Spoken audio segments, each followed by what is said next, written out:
शेतकरी बंधूंनो राम राम।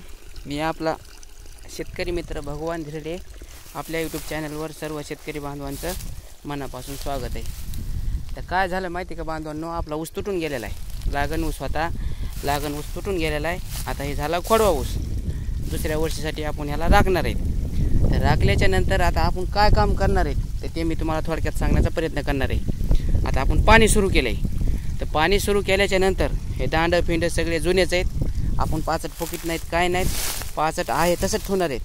फक्त आता आपल्याला काय काम करायचं आहे आणि आपण काम कोणतं केलं आहे मी तुम्हाला सांगतो। हे बघा, हे इथून आपली ऊस काढायची रॅम होता, इथून वाट होती।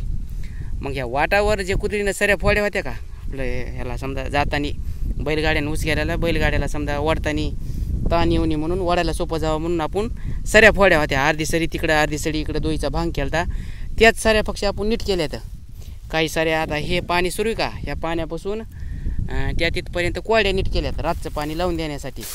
आणि इकडे जे आहेत का या पाण्यासोबत मध्ये काय केलं तर माहिती का, ही उघडी जागा दिसते का, वरून पाणी लावायचं। मग त्या चिखलामध्ये आपली जारशिक मुत्री करायची, म्हणजे पाणी वरून आल्याच्यानंतर ज्या त्या सरीमध्ये सरळ जावं पाणी, इकडे तिकडे पांगून नये उताराच्या दिशेने। फक्त आपण शारीरिक कष्टाचं एवढंच काम केलं आहे। ह्याच्या व्यतिरिक्त ह्याच्यामध्ये आपल्याला कोणतंच काम करायचं नाही, कोणतीच मेहनत करायची नाही, पाचट तर फुकायचीच नाही।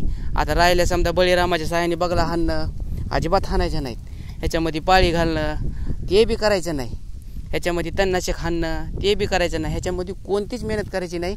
बस आता एवढं काम करून झालेलं आहे। आता भविष्यामध्ये काय होते माहिती का, आता हे पाचट आहे। आता उदाहरणार्थ समजा इथं तुम्हाला माती दिसायली, उघडं रान पडे, जिथं उघडं रान पडे ज्या रानावर वरून सूर्यप्रकाश पडणार आहे का, त्या बघा इथं, मग इथं गवत उगत आहे। मग हे बी गवत आपण काय करणार, दोन काकऱ्या धरून उपटिणार, ह्याच्या प्रकार काहीच नाही।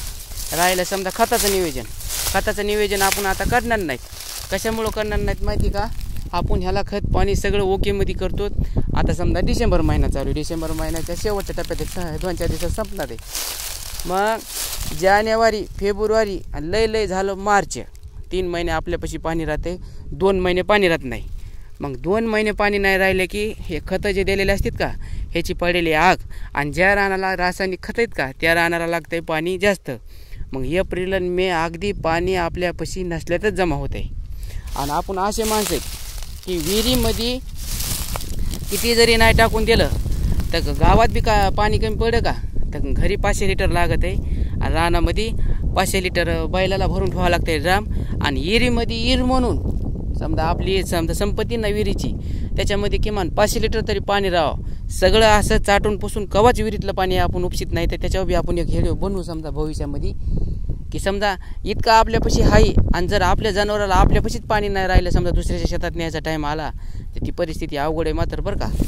भगवंत कोणची गोष्ट तुम्हाला देऊन बघत आहे, त्याचा वापर तुम्हाला असा योग्य करता येतोय का नाही येतोय। अगर आपल्यापाशी हौद आहे, समजा 4 जनावर आपल्या हौदावर पाणी प्यावं असे आपले विचार आहेत, आणि तसंच काम आहे बघा आपलं, ह्याच्यात काही शंका नाही, काय नाही। तर तेवढं काम केलेलं आहे बघा, ते तुम्हाला मुद्दाम सांगण्यासाठी आपण व्हिडिओ बनवला आहे। आता भविष्यामध्ये ह्या शेतीमध्ये काय गवत होईल बघा कुठं मोठं, तर त्या गवताचं कसं काय नियोजन करतो आपण त्याचा एक व्हिडिओ बनविण्याचा प्रयत्न करू। शेतकरी बांधवांना संपूर्ण व्हिडिओ बघितल्याबद्दल तुमचे मनापासून धन्यवाद। लवकरच आपण अशी काही ना काही माहिती घेऊन भेटत राहू।